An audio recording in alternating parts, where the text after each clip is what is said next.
This is EB2K. So it's year 2003, and EB2K is at the top of his game at the consulting firm that I was working at the time.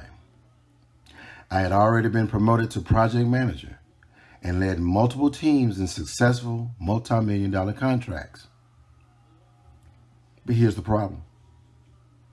All the real big money was going towards my bosses, who were the founding partners of the firm, and they were not about to split that candy.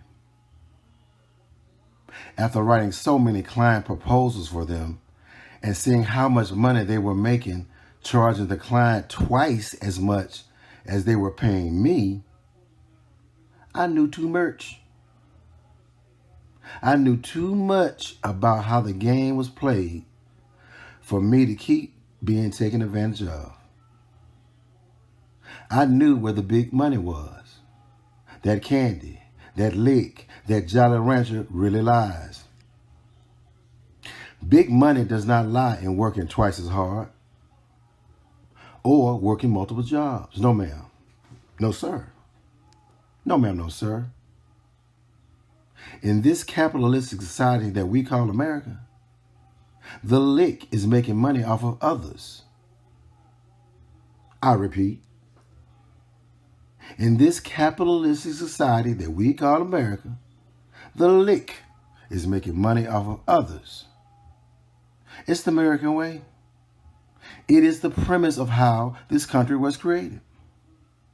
Wealth growth from the exploitation of slaves and from taking land from others on the cheap and living off its growth in value. So it is at this point in my career in 2003 that I had just started this knowledge and swag that I have today by peeping out what this game called life was really about. Now, at the same time, I had two of my close friends who were at the same place that I was in their careers. One of my friends was a slick-talking attorney. The other was an executive IT professional. The attorney that we would call Alan and I were closer, and we had working capital to start our own company. My other friend that we would call Dan was a mid-level manager at Microsoft Corporate, and he was my connect to get small project management jobs to get me started on generating income. We also worked on collaborative efforts to obtain government contracts. Well, in the summer of 2004, we decided to pursue big-time government contracts. I had the project management experience. My partner had the gift of gab, and Dan, with his Microsoft backing, gave us credibility. We co-bid with a major primary contractor that we would call BCB for now, for multi-million-dollar IT projects. Now, this particular project was a government project that required a 50-50 split between the primary contractor and a minority-owned company who met the qualifications and standards. Since we met those standards in background experience and in insurance and working in capital, we wanted to form a long-term partnership with BCB to go after this project and projects later on. So we talked with the major contractor on the phone in multiple conference calls for weeks, just to get to know each other. But after these weeks of talking on the phone, it was time to meet in person. So BCB invited us to visit them for a face-to-face meeting and introduction. Oh, we were excited because we had made rounds in the conference call. So the follow-up face-to-face was just going to be easy like Sunday morning, because all three of us had mad game in three different ways. So we couldn't lose, yo. We couldn't lose. We were ready to play the game, y'all. Yes, we were ready to play. Well, you won't believe what happened next. Nope. Now go and get your popcorn. So we touched down by flight to go meet with company BCB in hopes of officially teaming up to pursue government contracts.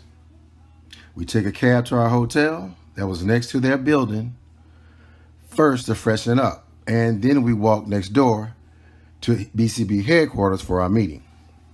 We make it there on time, but noticed that BCB's team was kind of scrambling to get prepared. And later they informed us that they were waiting for the VP of operations to get in from a client visit, but his flight had been delayed and our meeting was pushed back 2 hours. Of course, we were disappointed, but we decided to walk back to our hotel and just chill in the hotel lobby and wait for the call to come back to the meeting when the VP arrives. In the lobby was a small bar with an attractive female bartender. All 3 of us are big-time flirts, so we made it over to the bar with competition on our mind to see who can pull the bartender first. Well, this bartender had bad game too. She was telling us about all these sex stories on how she swings and how she goes to private Voyager clubs where people watch her and her boyfriend have sex. Man, she had all of us on hard and throwing back Hennessy like it was water. She had us intrigued, yo. About an hour went by and my phone rang. It was BCB, and they said the VP was now in and they were ready to meet. I said, cool. I got up to close out the bill and to head back over to their office. So I stood up, y'all. I stood up and I almost fell down. I was like, oh my God. I done sat up here listening to this girl run her mouth and I got lit off of some Hennessy, yo. I done got lit off some Hennessy. My boys got up and they noticed the same thing about themselves. Here we are, about to go into a meeting with a potential prime contractor as a partner, and we all tipsy off of Hennessy, y'all.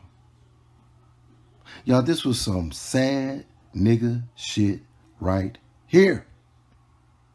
How was I going to explain to my family how I lost out on a multi-million-dollar opportunity because I accidentally got drunk listening to a bartender tell us about sex stories? Man, you got to be more careful. You got to be more careful. Anyway, man, we took a deep breath, said a small prayer, and we headed over to BC's office to get it on. So now we're in the elevator, headed up to the office to have the meeting. We all looking at each other disappointed. My boy Alan, the attorney with the Get the Gab, says, look, man, at this point we drunk, but we ain't got nothing to lose. Just let me handle it. I got y'all. Just follow my lead. Ding, ding, ding. The elevator stops at the company's floor, and we walk out the elevator into the office. The receptionist leads us to the conference room. My boy Alan, the attorney, is walking like George Jefferson, all fast with his arms swinging back and forth like he running this shit. When we get in the conference room, Alan sits at the head of the table, yo. The head of the table. That nigga sat at the head of the table as a visitor like he ain't give a fuck. Do y'all remember the VP of Ops that flew in late? When he came in, he had to sit at the side of the table next to Alan because Alan didn't get up from the head. I'm like, oh my God, is that what we doing today? Well, this meeting began and we made introductions and we gave an overview of our background and qualifications. After general introduction, the client wanted to get to the nitty-gritty and asked us why should they partner with us as their minority sub. Now, this is where Alan took over. He leaned back in his chair with a Cheshire cat grin and started playing politics. Now, even though we had an inside connect, we couldn't say we had an inside connect. We couldn't give no first name, no last name, no department, no nothing. So Alan had to talk in code. He leaned back and said, now listen, there is a reason why we're here today, okay? There is a reason why we're here. Wink, wink. Ellen kept talking in code for about 35 minutes, y'all. And remember, he was lit off of Hennessy too. But to be honest, he did a good job despite being drunk and messing up on cliches. For instance, he said, look, if this partnership doesn't work out, we would just have to accept the fact that sometimes in life, that's how the cookie bounce. No, Alan. No, Alan. That's how the ball bounce and the cookie crumbles. Two different cliches, bruh. But we know what you meant. And you did well. Now let's take a quick break and we will come back to the funniest part of this story time. Ladies and gentlemen, I need for you to put your screen on full view. Please put your screen on full view. This is Ebony EB2K, a.k.a. That Jolly Rancher, a.k.a. Pretty Ricky, what they call me, and a.k.a. the King of Receipts. I welcome you to my channel with the same name.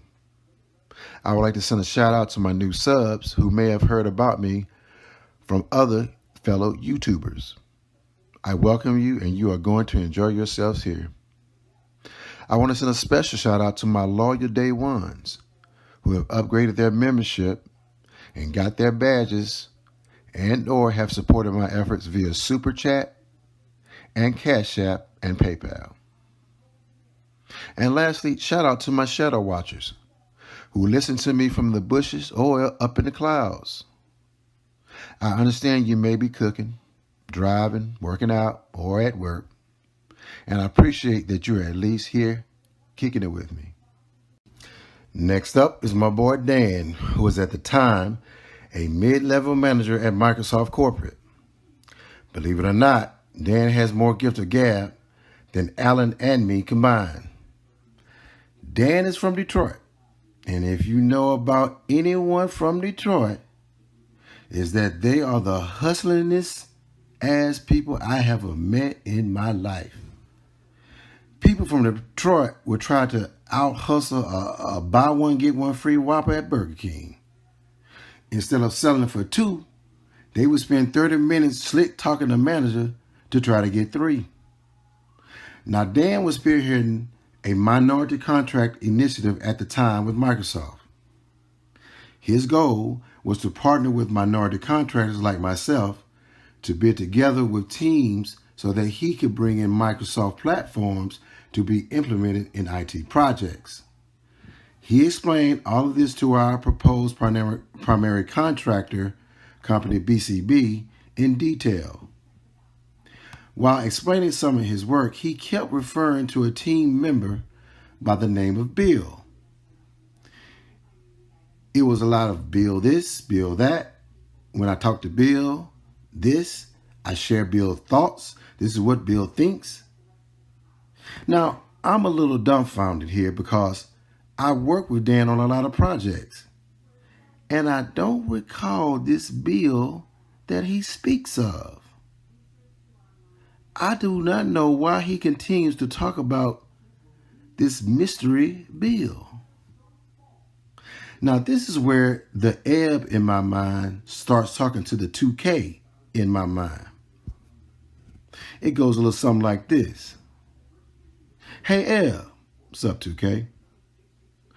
What up with your boy, man? He talking crazy, yo. I mean, what is we doing? What is we doing? Who is this Bill, yo? Eb, man, I don't know. Like I said, man, I worked on all kind of projects with him, and I don't remember no Bill. 2K, man, y'all done got drunk way too much off that Hennessy, man. Your boy Alan over there messing up cliches.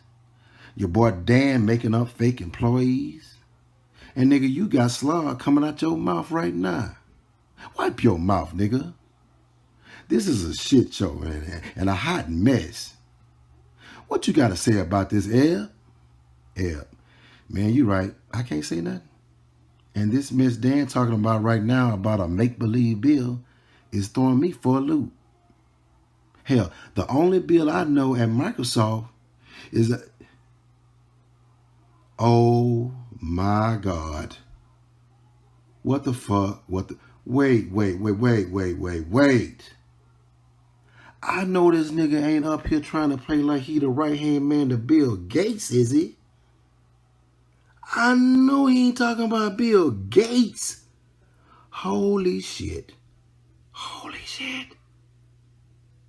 This nigga, that's what this nigga doing, yo. He trying to act like he the right-hand man and that him and Bill Gates are boys. Oh my God, man. Oh my God, man. This is a clown show, yo. Make it stop, somebody. Please make it stop. I can't take no more fuckery today. How much fuckery can a man take, y'all? How much? How much?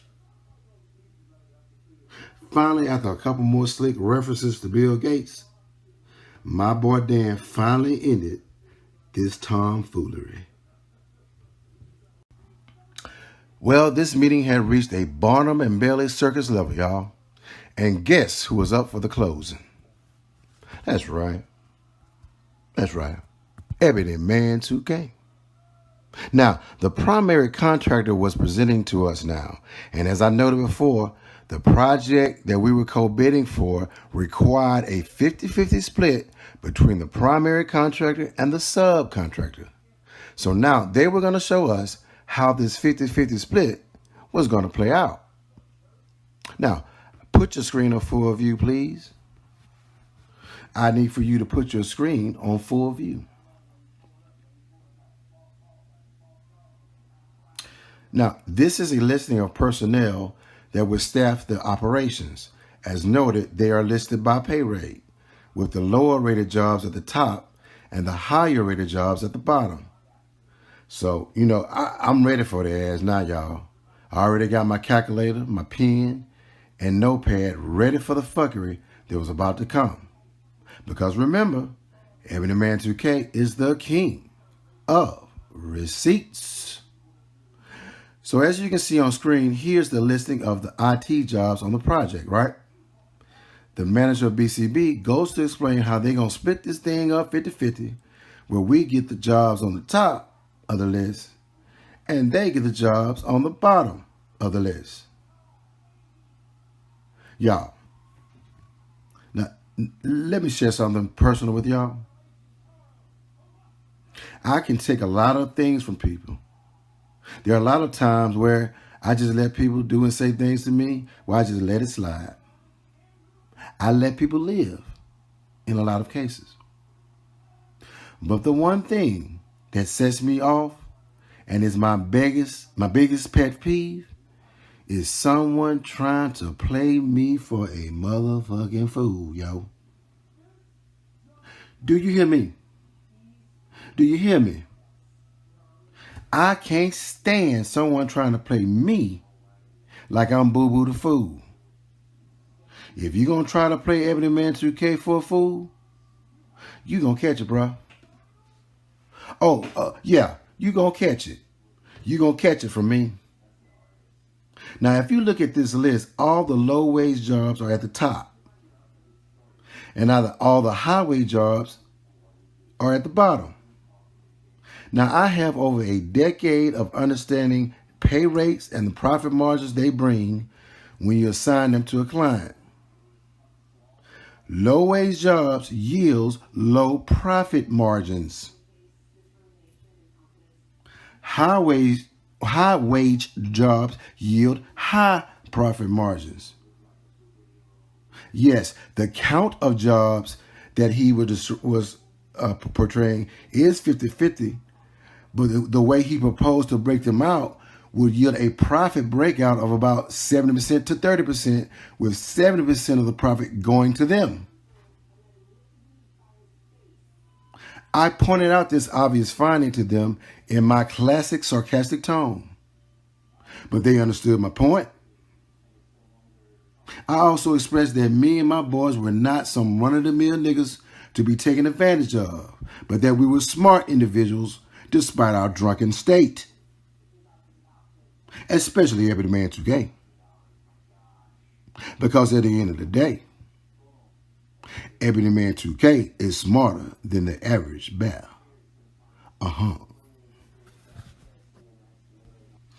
So we eventually wrapped up the meeting, exchanged contact info, and headed back to the hotel. We walked right by that bar where we got drunk at and didn't even look at it like it was the plague. I got to my room, flopped on the bed, and looked up to the ceiling and started thinking about what had just transpired and how this would ultimately affect my livelihood and career. Thoughts of everything weighed heavy on my mind, and I eventually fell asleep from all the weight. Brrring, brrring, brrring. My cell phone rang. It was the prime contractor, BCB. One of the account managers was calling us to inform that their attorney was going to call us soon to get our personal info for a background check to approve our partnership. We did it, y'all. We were official. We were going to be a team. About a month later, we co-bid for the project, and guess what? We won it. Our subcontractor portion of the project was estimated $1.4 million a year for 5 years, yo. We did it. We actually hit that lick after hitting that Hennessy. Can you believe that, y'all? We hit that lick after hitting that Hennessy. Don't that beat all? Well, that's my story time in year 2003. What a time to be alive. What a time to be alive. This is your boy, Ebony2K. Peace, and I'm out. This is Ebony2K. I'm going to need for you to put your screen on full view. Please put your screen on full view. You know, sometimes when I'm out and about walking these YouTube streets, I have people come up to me with crazy ass questions. You know, like some people ask, hey, Ebony, hey, Ebony, man, how you be looking so good, man? Well, first, as you can see on the screen, I get it from my mama. Fortunately for me, I have been blessed with good genes. So I start off every day with a cheat code to good looks. But more importantly, I go through a consistent process of male grooming that I would like to share with you today, simply for shits and giggles. If you look at the screen now, you will see a setup of products that I use for male grooming. I would start with my nose clippers on the top right and continue clockwise until we make it back up to the top. And I would then close in the center. At the top right is my new nose hair clippers. It is important to me to keep my nose clean to clear my sinuses. And more importantly, I don't want to get caught out here bad with a little man playing the drums in my nose. That is not a good look. Next, we have a little face and body scrub by St. Ives. The scrub includes sea salt and kelp to gently buff my skin so I can stay beautiful like diamonds in the sky. Stay bright like a diamond. Stay bright like a diamond. Next, it's just a little band deodorant. I want you to feel the funk that I got to give, not smell it. Next, I always keep some hand sanitizer on deck. I don't want to be out here catching the cooties in this COVID-19 environment. Now next is my clippers, comb, brush, etc. It is important that I keep myself so fresh and so clean, professionally and sexually. I use my clippers to make sure my fade stay fresh. My face stays smooth and clean, and my private parts stay presentable, if you know what I mean. Next is my Palmer's coconut oil that I put on my body, especially on my private parts. The way I see it, hell, if I look like a snack, I might as well smell like one too. And lastly, I keep my toenails clipped between scheduled pedicures. I top my grooming process off with all versions of my favorite colognes because oils match my body chemistry. And then I throw in a Jolly Rancher in my mouth for that sugar rush and to keep my tongue kissable. Yeah, that part. This is one of the reasons they call me Ebony2K, that Jolly Rancher. This is Ebony2K signing off, asking you to trust the grooming process. And stay thirsty, my friends. Now, let's get it.